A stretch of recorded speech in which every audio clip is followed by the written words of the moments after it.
There, much better. I apologize for that slight hiccup, my fiendish friends. It seems I forgot that I removed my voice box earlier. These glossy vocals of mine were beginning to get a bit dusty and needed a good polish. But enough chit-chat. We all know why you are really here.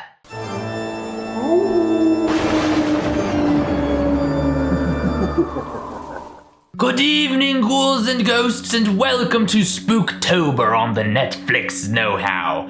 I am the one who brings the shake, rattle, and more rattle, Skelemundo, and today we have Hush. And despite what the title might lead you to suggest, this is not a movie about zombie librarians. I dated a zombie librarian once. She was a nice lady. Was. Now she's just a nice zombie.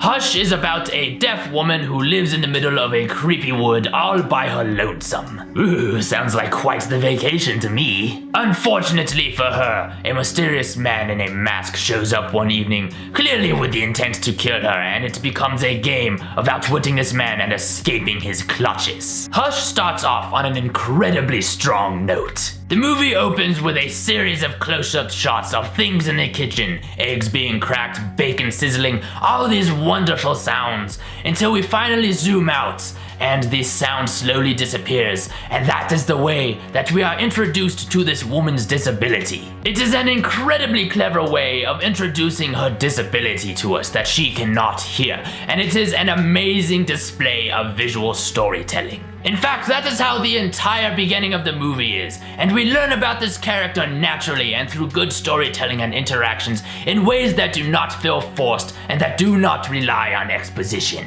Poor exposition is sometimes the death of an otherwise lively movie. Every scene, every element, and every character that we are shown in the beginning has a purpose and a relevant piece of information that we as the moviegoer will hold on to and will come back later. The filmmakers have a masterful understanding of plans and payoff, and nothing is put to waste in the opening of the movie. Everything feels very smart and well thought out, and you can tell that the filmmakers put a lot of effort and planning into this film, and it is so well executed. I especially liked the introduction of the mysterious masked man. Basically what happens is that the woman is in her kitchen, cleaning up the dishes after her meal.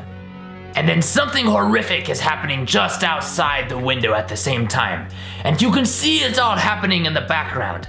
But because she is deaf, she cannot hear, and so she is not aware. And it is such a beautiful and glorified example of dramatic irony. I also loved the way that he tortures her in the beginning and takes advantage of the fact that she cannot hear him. The moment that she realizes he is there is a moment of utter terror for her, and I loved the way it was handled. I would say this all takes place approximately 20 to 30 minutes into the film, and so far they have made excellent smart use of her disability gimmick and of the scenes and of her surroundings. It had me really looking forward to the imminent game of twisted cat and mouse that was about to ensue. But then something happens, and it's like a switch where the movie goes from being smart and subversive and really creepy to just plain dumb and generic. I can even pinpoint the exact moment when this happens, and it occurs when the masked man decides for some reason that he is going to remove his mask. Now, a few things happen when he does this, none of which are particularly good. One, it removes the element of dark mystery about him, because now suddenly we know what his face looks like. As I have said before, these scary monsters are the ones that we do not know or fully understand, and that is what made him scary, because he was obscured behind this mask. 2, his face is not even scary. There's nothing special about him, he's just some dude. And 3, removing his mask, I believe, was an attempt to intimidate the woman, as though he does not care that she now knows what he looks like. I understand this in principle, but in execution, it simply does not work. He's just not scary anymore. It is from this point forward that the movie just loses all sense of intelligence and creativity about it. This bad guy, this mysterious masked man, was built up as though he was going to spend the movie tormenting the woman, playing with her in some kind of sadistic game that he was getting some gleeful, sick pleasure out of. And that was going to be amazing. But he doesn't actually end up doing that. He basically spends the entire movie just walking around the outside of the house and occasionally poking his face into a window and going boo.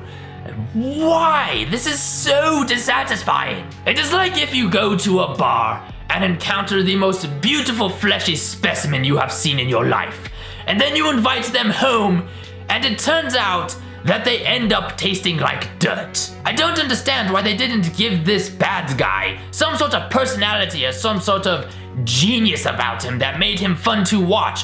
He just mindlessly wanders around the house, and it's so boring. It's no fun if the villain is just a doofus with a crossbow. On top of this, the entire gimmick of the movie is that she is deaf, that she cannot hear the intruder that is chasing her.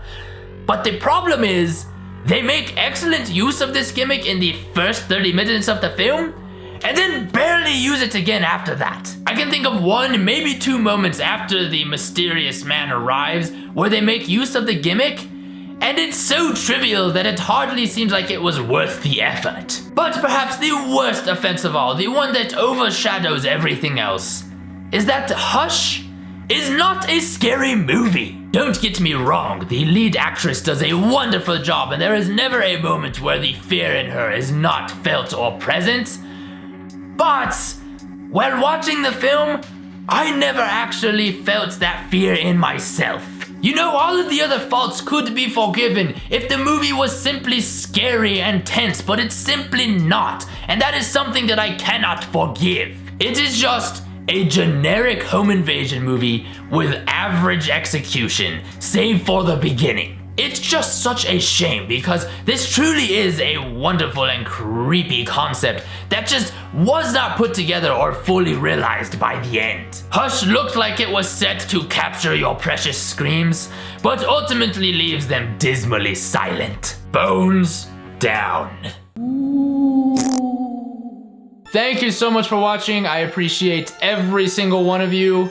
So Hush is probably one of the more disappointing movies I've watched in a long time, simply because there was a lot of hype when this movie came out. It got a lot of good critical praise and everything, and so I was really looking forward to this. I was really hoping that, you know, it'd be a good home invasion thriller movie.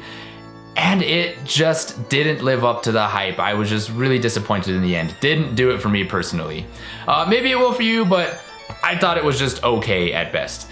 Anyway, if you enjoyed this content, be sure to hit that subscribe button down below. You can also head over to Twitter and over to Facebook and follow me on there. And as always, if you want to know your spooky flicks, you know where to click. Happy haunting, everybody. See you next time.